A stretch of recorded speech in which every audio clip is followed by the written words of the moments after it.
Hello everyone. Today we'll be installing Mr. McGregor's fence. To install the fence, you'll need a couple of tools, so gather up the ones listed on your printed installation instructions.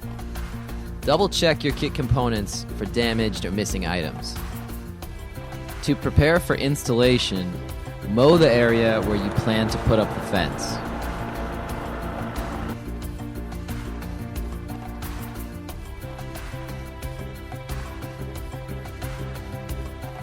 This diagram depicts a three-sided fence, with the fourth side as a pre-existing barrier.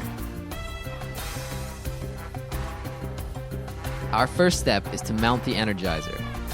Do this in a place which is both close to your fence and gets a lot of direct sunlight.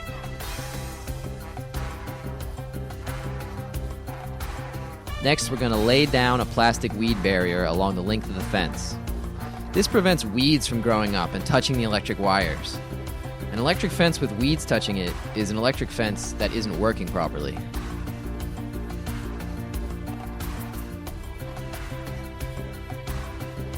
The black plastic weed barrier is pretty ugly, so we'll be covering it over at the end of the video with bark mulch or hay.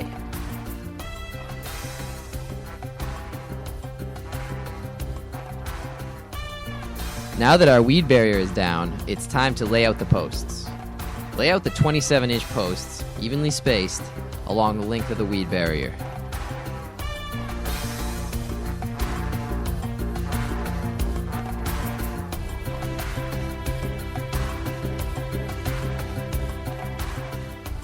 Take out the green mesh and unroll a section. If you opted for the additional squirrel barrier, then this is the point where you will attach it. Unroll it and use the twist ties to hold it to the green mesh fencing. Don't worry about the strength of the twist ties, they're just holding it in place for the moment.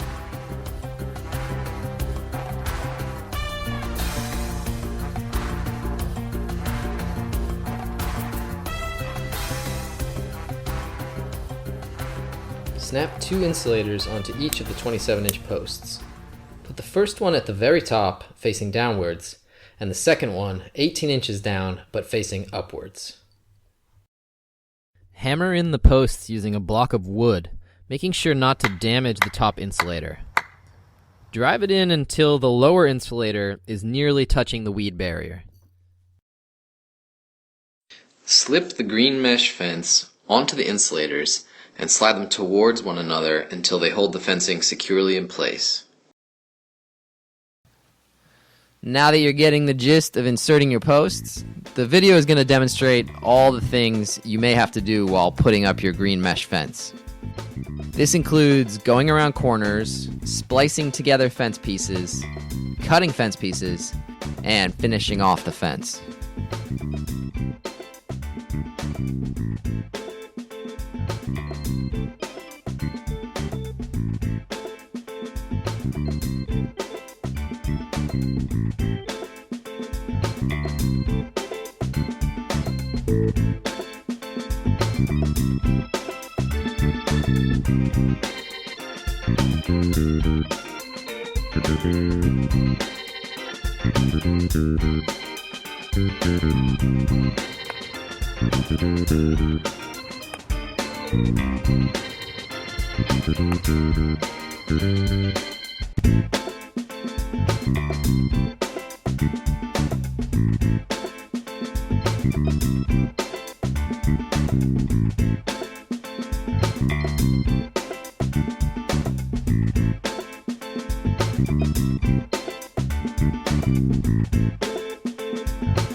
If you want to make a gate for a wheelbarrow, then leave a gap in your fencing which is wide enough to accommodate one.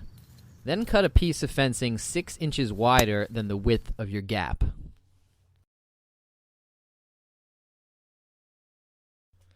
Attach this piece of fencing to both gate posts in the same way you attach the rest of the fencing.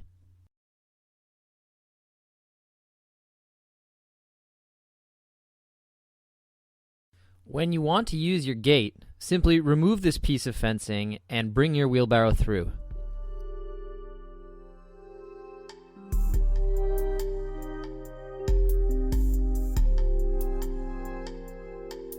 Place 2 insulators, spaced 4 inches apart, at the top of each of the short posts.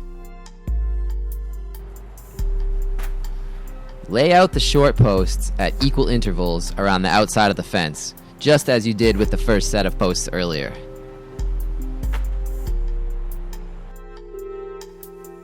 For line posts, meaning non-corner posts, drive them in at a distance of 3 inches away from the base of the green fence.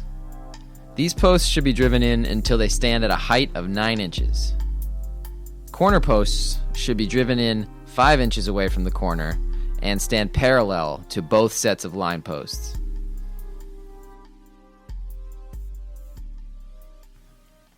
Our next step is putting up the electric wires. The video is going to demonstrate all the different things you might need to do while installing the electric wire, such as starting a run of wire, connecting to a line post, going around a corner, looping back, and terminating.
Alright, now the fence is fully set up and it's time to cover up the weed barrier.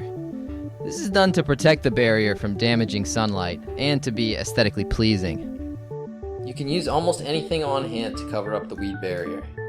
Many of our customers prefer wood chips or bark mulch because it lasts a long time and it is unlikely to touch the electric wires. Nothing should ever be touching the electric wires. After you've finished that, we're going to set up the grounding system. Drive the ground rod into the ground in an area which is moist and close to your fence and energizer. This will limit the distance the charge needs to travel underground. Loop a piece of wire around the rod between the two nuts and tighten them until they're pinching the wire.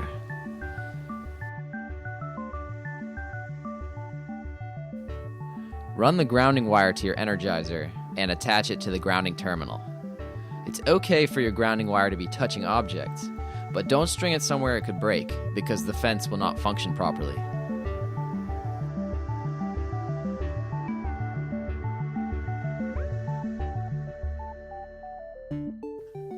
Now let's connect the active wire to the energizer. Take some of your extra wire and attach it to the wire that you strung onto Mr. McGregor's fence.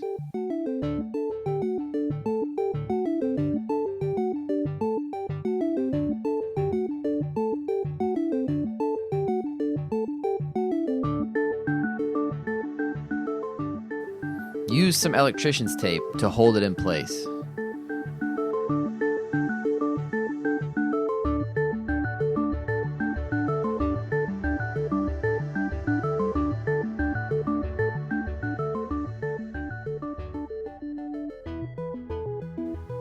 take the other end of the wire and attach it to the active terminal on your Energizer. Make sure that the wire is not coming into contact with anything and is not in a place where people or pets will run into it. To test the fence, first turn it on and then hang the tester on the active wire. Place the tester stick into the ground and the small light should begin flashing. It can be difficult to see in the sunlight, so try making some shade if you're having difficulty. And now you're all done. And Mr. McGregor's fence is ready to begin protecting your garden.